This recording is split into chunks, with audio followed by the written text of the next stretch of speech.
Bem, o governo Lula publicou o decreto 12.341, de 23 de dezembro de 2024, que promove, segundo o decreto, a regulamentação da Lei 3.060, de 22 de dezembro de 2014, para disciplinar o uso da força e dos instrumentos de menor potencial ofensivo pelos profissionais de segurança pública. Ou seja, segundo o decreto, há a regulamentação da utilização dos instrumentos de menor potencial ofensivo e o controle da utilização da força policial.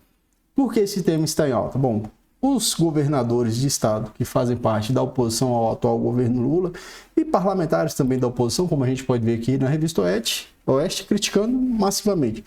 Eu li o decreto e posso te falar uma coisa. É mais do mesmo. Absolutamente não tem nada de diferente. Nada de diferente. Isso é um problema, isso é um erro dessa galera muito polarizada de direita e de esquerda, né? A esquerda erra porque, sinceramente, não apresenta nada que, de fato, seja diferente, não seja algo que já existe no sistema construído, tanto pelo Poder Executivo, pelo Poder Legislativo, quanto pela jurisprudência, porque, em última instância, quem analisa se um agente de segurança pública agiu com excesso ou não é sempre o Poder Judiciário, seja no Tribunal do Júri, onde a soberania do júri é que vai se manifestar, seja no juízo singular. Então, quem controla na finalização, em último estágio, é o Poder Judiciário. Mas, para além disso, eu quero dizer para você o seguinte: eu fui policial militar por 6 anos, então eu tenho experiência na área de enfrentamento da criminalidade ali no dia a dia. E eu li esse decreto e, sinceramente, não vi nada. Eu não vou dizer que é positivo nem negativo, é simplesmente o mesmo, porque já existe na legislação. Por exemplo, nós temos as ferramentas e os instrumentos que estão esculpidos na legislação que garantem ao agente de segurança pública a força para trabalhar, né? Claro, existe a legítima defesa, existe o estrito cumprimento do dever legal, existe o exercício regular de direito, existe as infrações penais, a prisão em flagrante. Todos os instrumentos relacionados à utilização da força progressiva já estão esculpidos na legislação, né? Qual que é a novidade? Não tem nenhuma novidade. Esse é um problema do Brasil. Esse é verdadeiramente um problema do Brasil. A publicação de leis e decretos, a edição de leis, é assim como se fossem representar a resolução do problema. E até hoje não resolveram. A gente vê que a criminalidade, eu conheço a criminalidade por atuar no sistema de repressão desde 2010. E desde 2010 eu posso dizer, eu não vi avanço nenhum. Não vi a diminuição da infração penal de uma forma em escala nacional. Você vê ali situacional, por exemplo, uma cidade, você vê uma melhora ali, o empenho daqueles agentes de segurança pública naquela cidade, eles conseguem reduzir a criminalidade, mas assim, a nível nacional, a verdade é que só aumenta, o tráfico de droga aumenta, o homicídio aumenta, os crimes contra o patrimônio sempre aumentando, porque são problemas estruturais, né? Estruturais e sociais. A gente tem que reconhecer que a criminalidade também é um problema social muito profundo.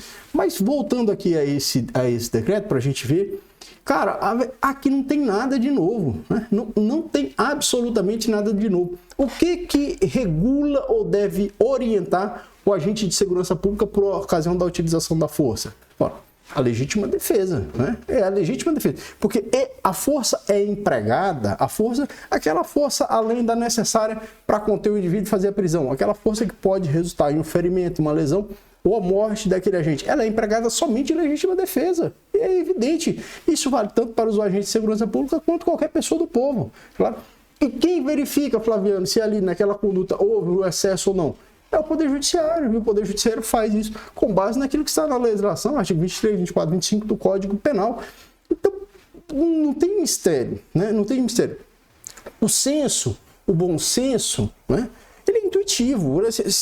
Quem se pauta pelo bom senso, claro que o policial, e a grande maioria dos policiais, se pautam pelo bom senso, né? Entendem, compreendem o que é errado, o que é excesso e o que não é. E, em contrapartida, a gente pode dizer que a sociedade também, a grande maioria, percebe, né? Então, assim, qual que é o erro da esquerda? O erro da esquerda é querer criminalizar a ação policial, né? Talvez a esquerda não saiba lidar com as instituições policiais, talvez por conta dessa questão histórica e a utilização dos argumentos de combate ao período militar, em que a polícia era mais corrosivo, ou empregava mais força do que atualmente. Então a esquerda veio um movimento de enfrentamento às instituições policiais. E não soube, me parece que não sabe argumentar ou conversar com as instituições policiais, com os agentes de segurança pública, né, para deixar claro que não se está contra os agentes de segurança pública, mas na verdade é a favor da sociedade. E foi isso que eu aprendi, por exemplo, no meu curso de formação soldado da Polícia Militar, que nós não estávamos contra a criminalidade, nós estávamos naquele momento a favor da sociedade, a favor das pessoas que precisam da proteção policial. E a instituição policial está ali para proteger a sociedade, né? Os agentes de segurança pública de fato, é proteger a sociedade, né? E aí, acidentalmente, nessa proteção à sociedade, acaba havendo o enfrentamento à criminalidade. Então, o objetivo não é o enfrentamento à criminalidade, o objetivo é a proteção da sociedade. E, acidentalmente, você acaba tendo que enfrentar a criminalidade naquelas situações em que é necessário. Mas isso já há regulamentação, né? E aí eu posso dizer, por exemplo, a direita promoveu a mudança do artigo 23, 2019, com a implementação do pacote anticrime, estabelecendo lá que o atirador de elite poderia abater aquela pessoa que estivesse com um refém, né, com um refém sob a sua mira ali. Mas já estava na legislação, já havia legítima defesa, precisava desse dispositivo. O atirador de elite já podia sim abater. Por quê? Se o indivíduo está com a pessoa sob a mira da sua arma, ele está oferecendo um risco de vida àquela pessoa. Claro que um atirador de elite poderia bater aquela pessoa, então já estava ali, mas não, aí faz toda uma contextualização como se isso vai representar uma mudança significativa, vai trazer, agora acabou a criminalidade, agora vai resolver. E eu imagino que a esquerda com isso aqui queira dizer o seguinte, agora você não vai ver mais a atuação policial excessiva. Vai, por quê? Porque as instituições são formadas por pessoas. Em todos os lugares onde há pessoas, há corrupção. Quando só existia Adão, Eva, Caim e Abel, houve um homicídio. Caim foi lá e matou Abel. Então, pelo menos isso não é da forma mais literal que a gente pode tirar do livro de Gênesis. Então, onde há pessoas, haverá possibilidade de pessoas que vão furtar-se à observância da legislação, não vão observar aquilo que a legislação estabelece de forma muito clara. Né? Naquele período de Caim e Abel, não tinha legislação, mas tinha moral, né? E a moral já os induzia a compreender que não poderia tirar a vida do outro, mas ainda assim, Caim foi lá e matou Abel. Eu estou dizendo isso caso você seja dessa vertente religiosa e tal, né? Mas veja só, observando esse decreto, aí a gente vai nas críticas a ele, né? Vai nas críticas a ele. O decreto vai falar, o decreto, sob a minha perspectiva, não traz nenhuma novidade, né? É redundante. Sob a minha perspectiva, é mais do mesmo, né? Mais do mesmo. Não traz nada que realmente vá afetar. Mas melhor, tá basicamente o seguinte, olha, tem que cumprir a legislação, a força tem que ser utilizada de maneira progressiva. Só é legítima a utilização da força quando houver um risco à sua... Mas é isso mesmo, eu não posso atirar em nenhuma pessoa, a não ser que a pessoa esteja oferecendo um risco contra a minha integridade física, né? Claro, eu tenho que usar os meios proporcionais. O Código Penal já estabelece isso, já está lá no artigo 23, 24, 25 do Código Penal.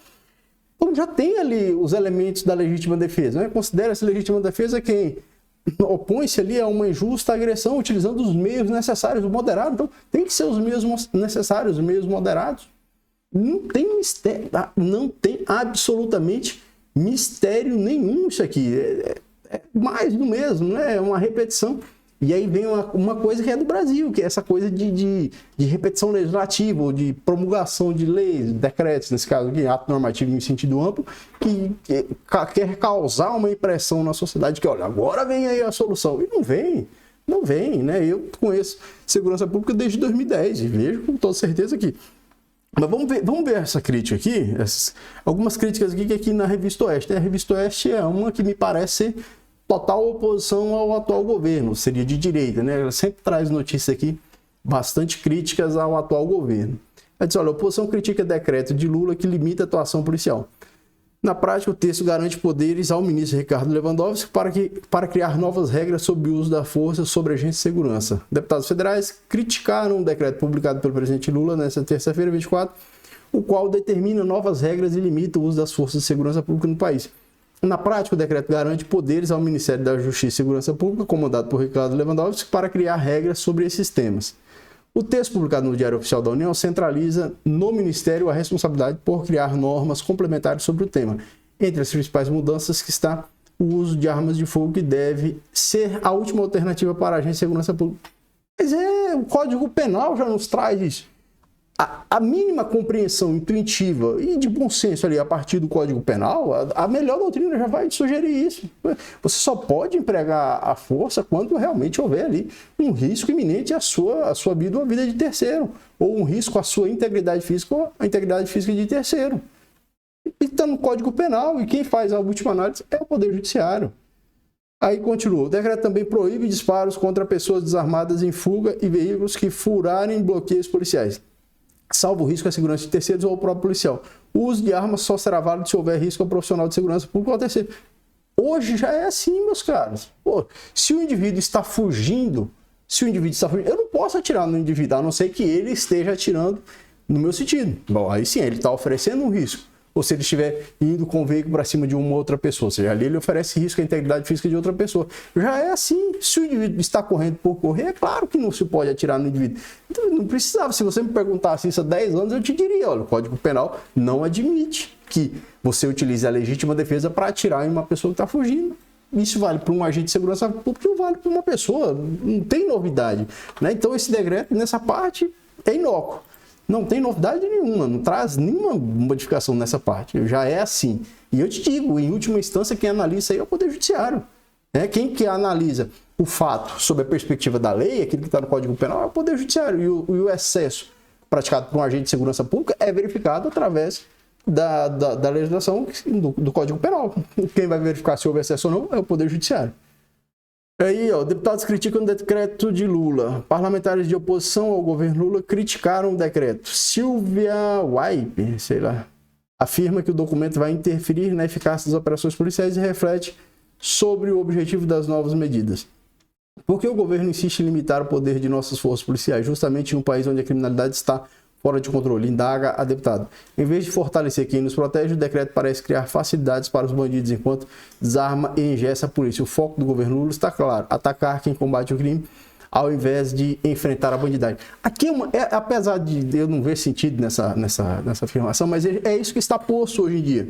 O que é? A esquerda parece que protege a vagabundagem, a criminalidade, e a direita é a favor da polícia. Quando, na verdade, meus caros... Quando, na verdade, essa discussão me parece mais que é uma forma de abordagem do assunto. Tem que saber que a maioria absoluta dos agentes de segurança pública são pessoas que estão ali justamente para proteger a sociedade e fazem isso de forma absolutamente correta. A mínima exceção, é que vez ou outra comete excessos, e esses excessos têm que ser proibidos, claro. O Poder Judiciário tem que estar em cima, o Ministério Público, as próprias corregedorias. Então, é assim como também a gente pode falar que se fala da direita, né? Ah, o pessoal da direita, tudo extremista. Claro que não. A minoria de pessoas são extremistas, assim como a minoria desses esquerdistas que são extremistas. A maior parte da população quer o quê? Quer redução da criminalidade, quer leis mais justas, quer mais condições econômicas, mais empregos. A maioria quer aquilo que o todo quer, né? O que eu quero, particularmente, eu me considero esse da maioria, que quer apenas que as pessoas tenham mais segurança, sensação de segurança. E claro, para se ter a sensação de segurança, tem que ter a confiança nas instituições policiais. E as instituições policiais conferem essa segurança nas pessoas. Então não pode haver uma abordagem sobre a atuação das instituições policiais como não fosse desacreditada. Não pode confiar. As instituições policiais buscam, claro, o aprimoramento e o aumento da confiança em face da população. Se a população espera a proteção, a população tem que ter a confiança da proteção daquele agente de segurança pública que presta essa proteção. Tem que haver essa relação, né? Então todo mundo tem que reconhecer que há necessidade de crítica e também há necessidade de reconhecer os pontos positivos. Então uma abordagem, por exemplo, essa abordagem dessa fala aqui, dessa deputada Silvia Waipe, é importante porque evidencia que há necessidade de fortalecimento da instituição. Mas como se fortalece isso? Se fortalece exatamente cumprindo a legislação, e tem que cumprir a legislação. Não há espaço para agir de forma diversa. Não há espaço para agir. Sabe, uma coisa que eu lembro que antigamente se tinha muito era falar sobre a discricionariedade na atuação policial, quando ela não existe, na verdade. O policial age ali com base naquilo que a legislação estabelece para ele. E a criminalidade está aumentando, mas isso está desde sempre, né? Isso não diz respeito à atuação de um governo, diz respeito a uma questão social, que não é enfrentada e não foi enfrentada até hoje de uma forma profunda mesmo, por todo o conglomerado que administra o nosso país. Essa é que é a realidade. Boa parte da criminalidade é um problema social. A gente tem coisas que fogem a isso, é claro, né? Algumas figuras do tráfico de drogas, alguns crimes de homicídio, as violências domésticas, aí foge um pouco a questão social. Mas boa parte, por conta do nosso próprio Código Penal, que ele é patrimonialista, tem uma conotação de questão profundamente social. Aí, para a gente continuar essa notícia, para a gente acabar, ó, o deputado Sanderson, do Rio Grande do Sul, as novas restrições impostas pelo governo federal são um entrave ao combate ao crime e dificultam a atuação policial. As medidas favorecem a impunidade. Eu não vi nada de diferente, também é evidente, não vejo um entrave a combate. Eu, como policial, amanhã eu vou ir trabalhar normal. Isso não afeta nada, porque ele não tem nada de novidade. Ele é uma coisa que nem precisaria ter um negócio desse aqui, sinceramente. Talvez isso aqui seja só para alimentar essa coisa do Brasil, que é de ficar fazendo lei. Quantas vezes a gente vê, vai aumentar a pena de um crime? Não diminui, o crime continua acontecendo. Né? Teve a lei de crimes hediondos, em 1990. O que acabou? Continua tendo os crimes hediondos.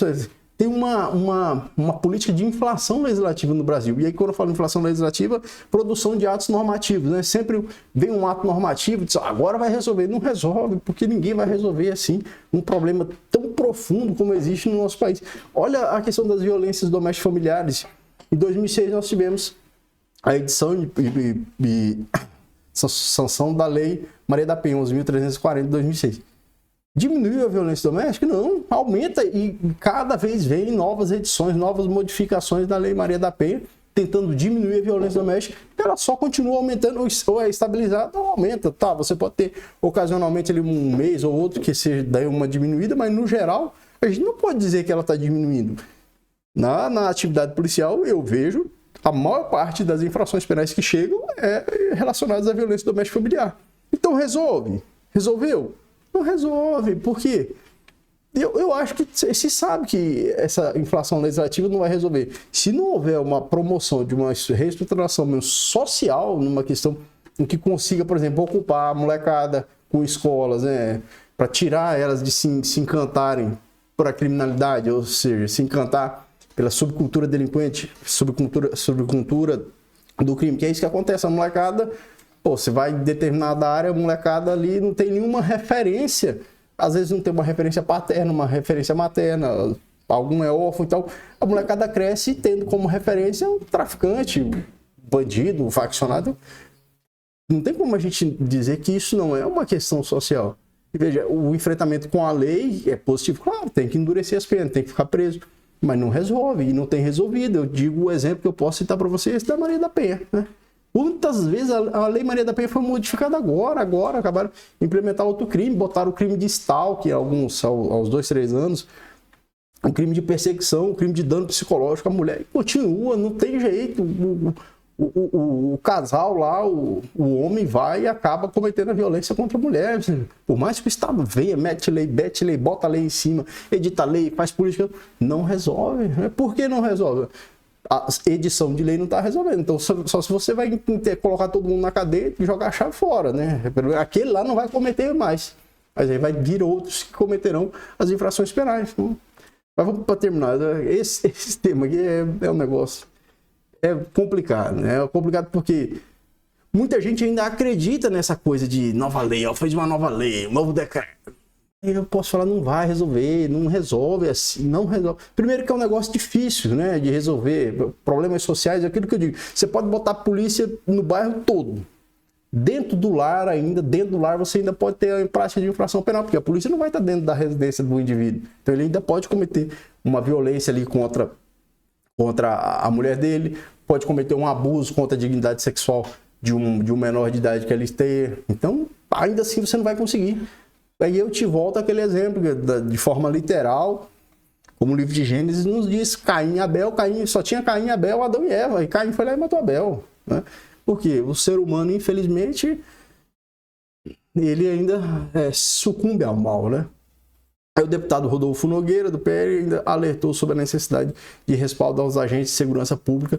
Nossos policiais já enfrentam condições adversas no combate ao crime, afirma. Impor mais restrição é desconsiderar a realidade das ruas e desamparar aqueles que arriscam suas vidas diariamente para garantir a nossa segurança, sinaliza. Aí outra aqui, é mais do mesmo, não chega isso aqui.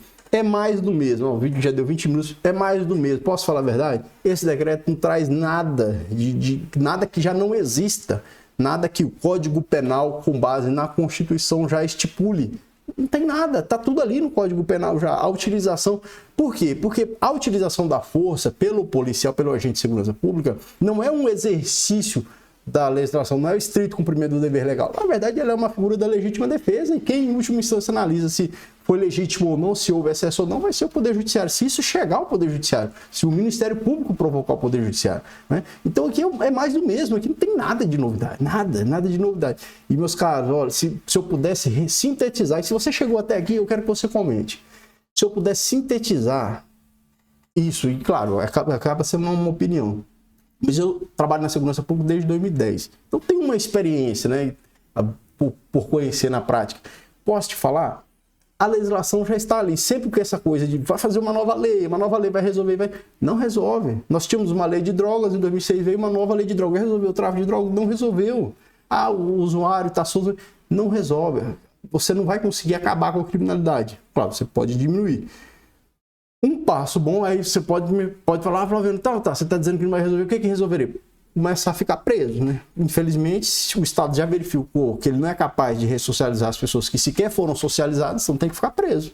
Porque você vai ver ela não cometendo mais infração penal. Se sair, ele comete infração penal. Então, primeiro é trabalhar antes da prática da infração penal, evitar que aquela pessoa comece a praticar a infração penal. Mas depois que ela começou a praticar e o Estado vê que não tem mais como, aí tem que manter no cárcere, não tem outra alternativa.